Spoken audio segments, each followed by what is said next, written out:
My dear students, Gurukul defence academy Divya में आपका live class में स्वागत है। आज जो हम टॉपिक लेकर आए हैं सामान्य विज्ञान का, वह भौतिकी विज्ञान। भौतिकी विज्ञान की विशेष छोटी छोटी इम्पोर्टेंट जानकारियाँ जो आपके SSC, railway, RPF, ALP, UP police re exam, UPSI, CAT, CTET, hashtag आदि एग्जाम के लिए बहुत ही इम्पोर्टेंट है। आइए इसी के साथ हम आज पहले पॉइंट की ओर बढ़ते हैं। और जो लोग चैनल पर पहली बार आए हैं, चैनल को सब्सक्राइब कर लें और क्लास में लास्ट तक बने रहिए। आपको एक से एक बेहतर भौतिकी विज्ञान के पॉइंट देखने को मिलेंगे और इसी के साथ आपके लिए ये बहुत ही इम्पोर्टेंट होंगे। आइए देखते हैं। इकाई समय में तय की गई दूरी चाल कहलाती है। इकाई समय में तय की गई दूरी क्या कहलाती है? चाल कहलाती है। इसी के साथ में दूसरा पॉइंट है, इकाई समय में निश्चित दिशा में तय की गई दूरी वेग कहलाती है। इकाई समय में और निश्चित दिशा में तय की गई दूरी क्या कहलाती है? वेग कहलाती है। इसी के साथ में नेक्स्ट पॉइंट की ओर बढ़ते हैं। नेक्स्ट पॉइंट दिया गया है, सदिश राशियों को परिमाण और दिशा दोनों होते हैं। सदिश राशियों को परिमाण और दिशा दोनों होते हैं, जबकि अदिश राशियों में केवल परिमाण होता है और दिशा नहीं होती है। सदिश राशियों में दिशा और परिमाण दोनों होते हैं और अदिश राशि में केवल क्या होता है? परिमाण होता है और दिशा नहीं होती है। इसी के साथ में नेक्स्ट पॉइंट की ओर बढ़ते हैं। चाल एक अदिश राशि है। चाल कैसी राशि है? अदिश राशि है। और जबकि वेग एक सदिश राशि है। चाल कैसी राशि है? अदिश राशि। और वेग कैसी राशि है? सदिश राशि है। नेक्स्ट पॉइंट है, किसी वस्तु द्वारा निश्चित दिशा में स्थान परिवर्तन विस्थापन कहलाता है। किसी वस्तु द्वारा निश्चित दिशा में स्थान परिवर्तन क्या कहलाता है? विस्थापन कहलाता है। नेक्स्ट पॉइंट है, विस्थापन शून्य हो सकता है। विस्थापन शून्य हो सकता है, लेकिन तय की गई दूरी शून्य नहीं होती है। विस्थापन शून्य हो सकता है, लेकिन तय की गई दूरी शून्य नहीं होती है। इसी के साथ में नेक्स्ट पॉइंट इंपॉर्टेंट पॉइंट है, वेग में प्रति इकाई समय में होने वाले परिवर्तन को उस पिंड का त्वरण कहते हैं। वेग में प्रति इकाई समय में होने वाले परिवर्तन को क्या कहते हैं? उस पिंड का त्वरण कहते हैं। ऐसी रिलेशन। अगला है, त्वरण और विस्थापन दोनों ही सदिश राशियां हैं। त्वरण और विस्थापन दोनों ही कैसी हैं? सदिश राशियां हैं।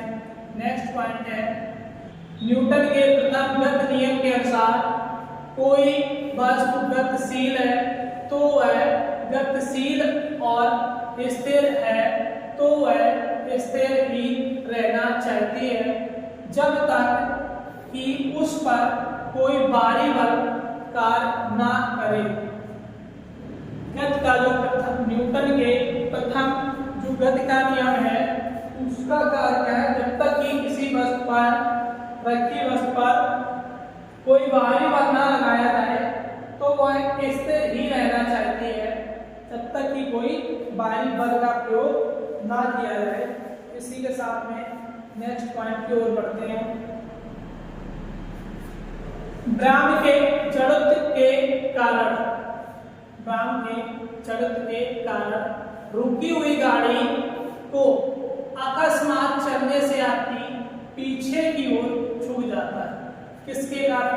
यानी गाड़ी स्थायी रुकी हुई है, अचानक गाड़ी चलती है, जो उस पर व्यक्ति बैठे हैं तो वो पीछे की ओर झुक जाते हैं। वो किसके कारण होता है? ब्रह्म के जड़त्व के कारण। गति के जड़त्व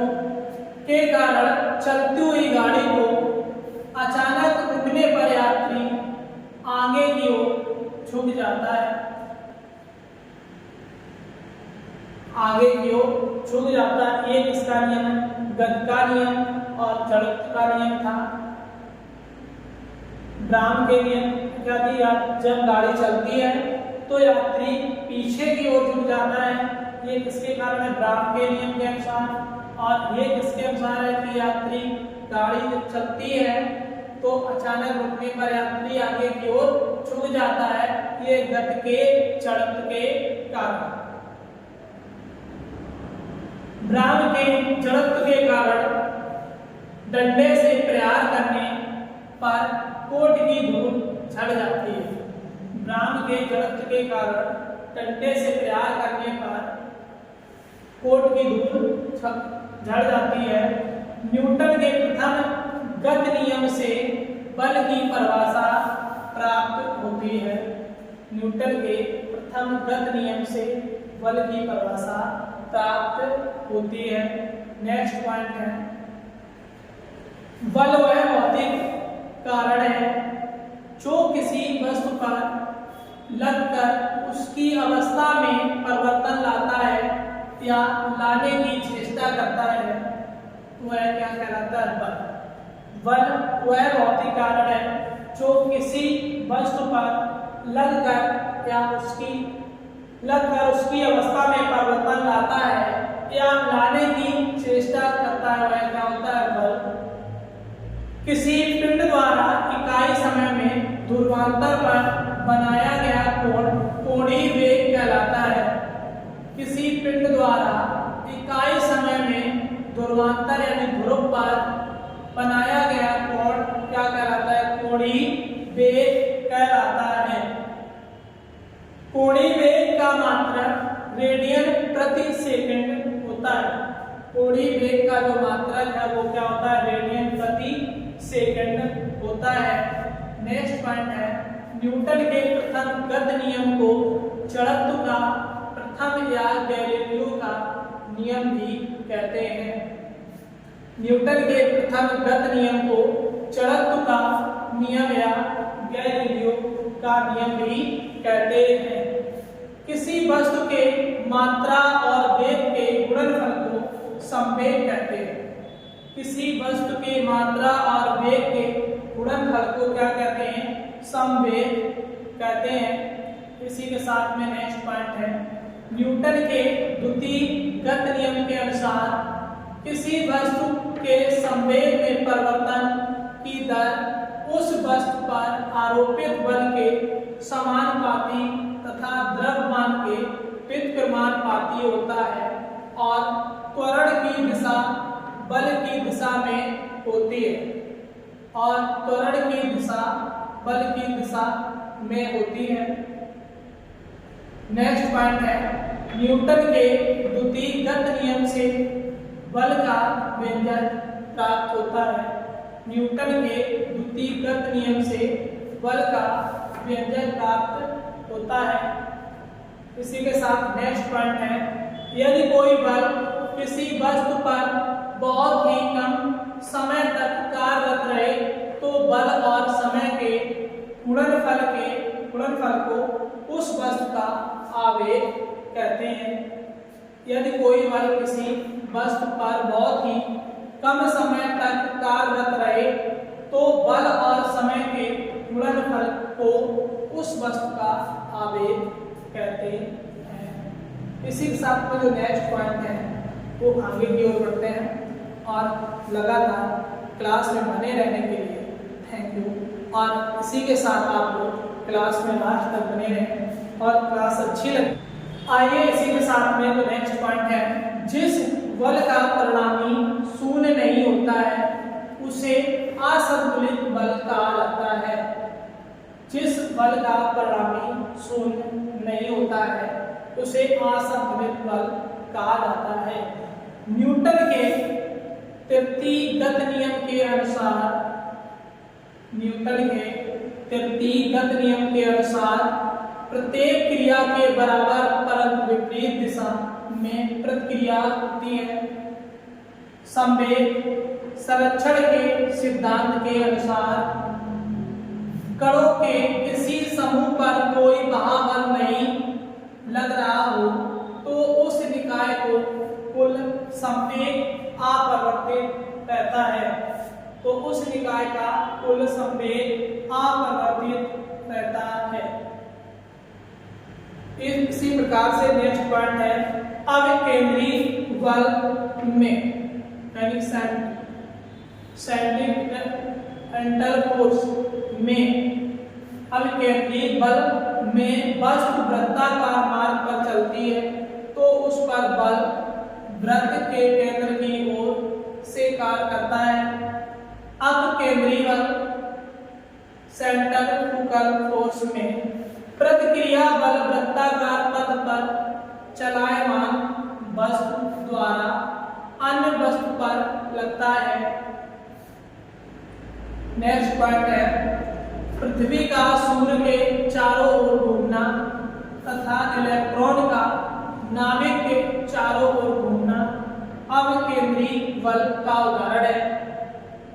नेक्स्ट पॉइंट है कपड़ा सुखाने की मशीन तथा दूध से मक्खन निकालने वाली मशीन अपकेंद्री बल के सिद्धांत पर कार्य करता है।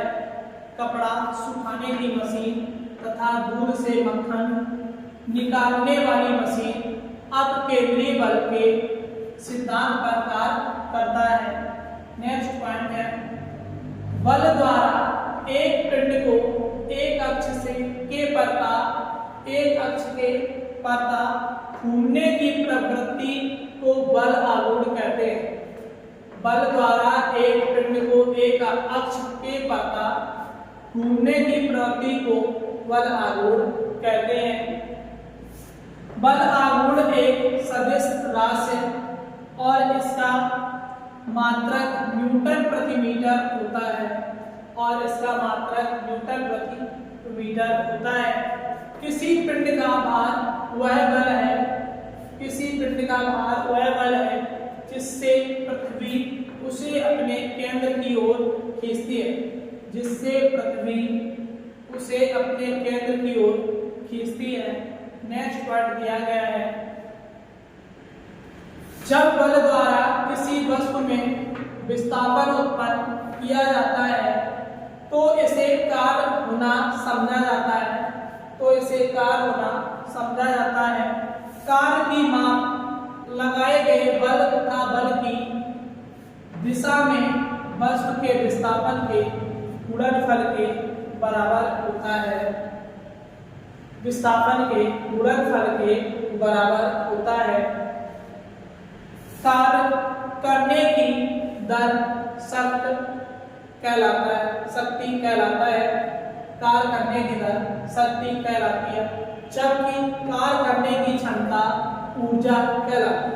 कार्य करने की दर शक्ति कहलाती है जबकि कार्य करने की जो क्षमता है उसे ऊर्जा कहलाती है। कार्य और ऊर्जा का मात्रक जूल है। कार्य और ऊर्जा का मात्रक जूल है जबकि शक्ति का मात्रक वाट है।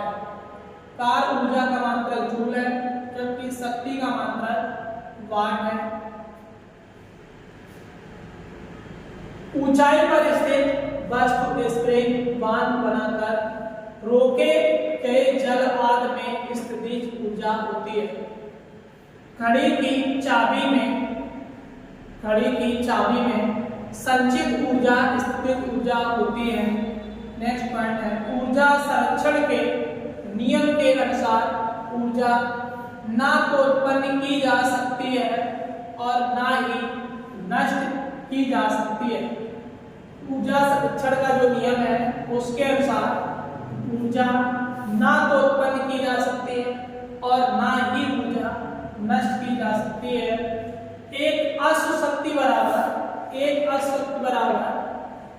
746 वाट के बराबर होता है। एक अश्व शक्ति यानी एचपी कितना होता है 746 वाट के बराबर होता है। वह न्यूनतम वेग जिसमें प्रक्षेपित करने पर कोई पिंड पृथ्वी के गुरुत्वीय क्षेत्र से बाहर निकल जाए उसे पलायन वेग कहते हैं।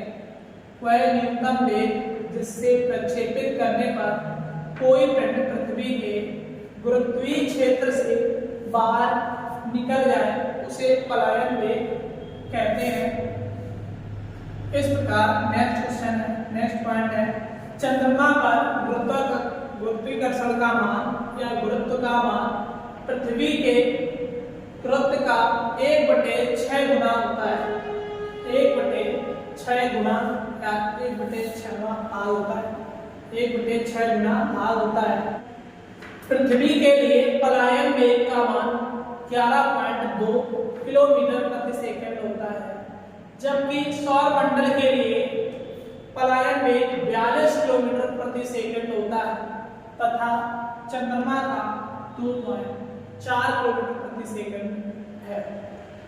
पृथ्वी के लिए पलायन वेग का मान कितना है? 11.2 किलोमीटर प्रति सेकंड। सौर मंडल के लिए 42 किलोमीटर प्रति सेकंड और चंद्रमा के लिए 2.4 किलोमीटर प्रति सेकंड। भू स्थिर उपग्रह का घूर्णन काल 24 घंटे के तुल्य होता है, समान होता है तथा वह पृथ्वी के सापेक्ष स्थिर दिखाई देता है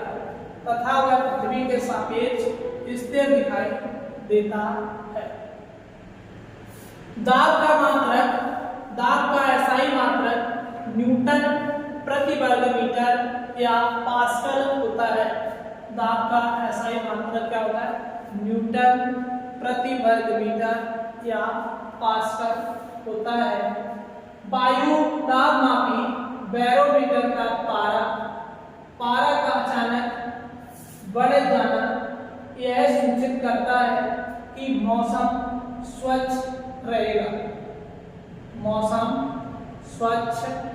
रहेगा। इसी के साथ में नेक्स्ट पॉइंट की ओर बढ़ते हैं।